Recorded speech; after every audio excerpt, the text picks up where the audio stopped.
Ժողովրդավարական արդար միջազգային չափանիշներին համապատասխանող համապետական ընտրություններ անցկացնելու առիթով շնորհավորանքներով էին սկսում կառավարության անդամները 2025-ի բյուջեի կատարողականի մասին զեկույցները։ Ըստ Արարատ Միրզոյանի, նման ընտրությունների անցկացումը Հայաստանում արդեն անշրջելի է։ Հաջորդը շնորհակալական խոսքերն էին ուղղված քաղաքացիներին։ Երրորդ հերթական անգամ անընդմեջ համապետական խորհրդարանական ընտրություններում երկրի կառավարումը քաղաքացիական պայմանագիր կուսակցությանը վստահելու համար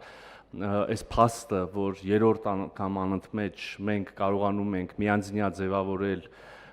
կառավարող մեծամասնություն, իհարկե շատ խոսուն է եւ մյուս կողմից իհարկե շատ պատասխանատու եւ շատ պարտավորեցնող, մեզ համար պատիվ է ստանձնել այդ պարտավորությունը Հայաստանի Հանրապետության քաղաքացիների։ Դա հնարավորություն կտա բարեփոխումները շարունակել նաև արտաքին հարաբերությունների ոլորտում, նշեց նախարարը, ներկայացնելով 2025-ի առավել ակնառու ձեռքբերումները։ 2025 թվականի ամենաէական շոշափելի եւ նշանակալի քայլը 2025 թվականի օգոստոսի 8-ին Վաշինգտոնյան համաժողովը, երբ ընդունվեց հռչակագիր Հայաստանի Հանրապետության վարչապետի, Ադրբեջանի նախագահի կողմից եւ դա վկայվեց որպես ականատես ստորագրեց նաեւ Միացյալ Նահանգների նախագահ Թրամփը եւ այդ նույն հռչակագրի եւ գագաթաժողովի շրջանակներում ես իմ ադրբեջանցի գործընկերոջ հետ նախաստորագրեցինք խաղաղության համաձայնագիրը, այդ թվում նաեւ պայմանավորվածություններ ձեռք բերվեցին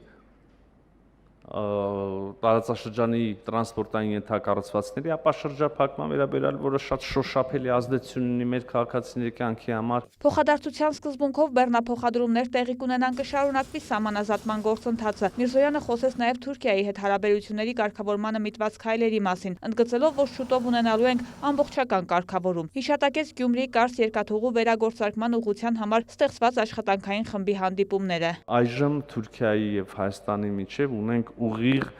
առևտուր մաքսային իմաստով ուղիղ աշխարհագրորեն դրան գիտեք դեռևս տեղի ունենում երրորդ երկրների տարածքով ռազմավարական գործընկերություններ 25 թվականին մենք ընդլայնեցինք էականորեն ընդլայնեցինք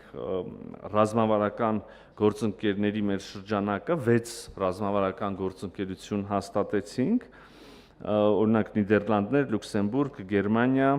ասիական ուղղությամբ Չինաստան, Ղազախստան։ Էկոնոմիկայի նախարարը մատնացույց արեց, որ Հայաստանը աշխարհի միջին տնտեսական աճից 2.1 անգամ ավելի արագ է աճել, ապահովելով 7.1% տնտեսական աճ։ Իսկ երկրում 300,000 աշխատատեղ չեն խոստացել ապահովել, որովհետև չկա աշխատել ցանկացող այդքան մարդ։ Հայաստանի Հանրապետությունում կա 175,000 եւ մի փոքր ավել մարդ, որ տեսականորեն կարող է աշխատել։ Օրինակ այդ մարդկանց մի մասին, եթե աշխատանք տանք, իրենք չեն աշխատի։ Ինչու 125,000, որովհետև դա ռեալ ընթիվն է, որ մենք հաշվարկել ենք։ Շատ կարևոր է նշել, որ նաև վերջին գիտական աշխատությունները, Նոբելյան մրցանակակիրները անգամ կար այդ մասով, որ ասում են, եւ դա տրամաբանական է, տնտեսական աճը ներկա ժամանակների պարտադիր չէ եւ չի կարող ուղեկցվել նույն քանակի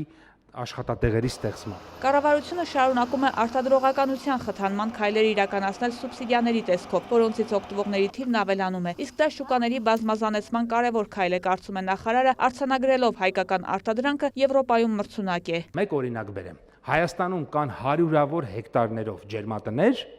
որոնք մեկը մեկին նույնն են, ինչը հոլանդականն է, ֆրանսիականն է, գերմանականն եւ այլն։ Այսինքն ամենաժամանակակից տեխնոլոգիաներ, անգամ կառուցապատողը ֆրանսիական ընկերություն է։ Ֆրանսիացիներ գալիս են, կառուցապատում են, գնում են։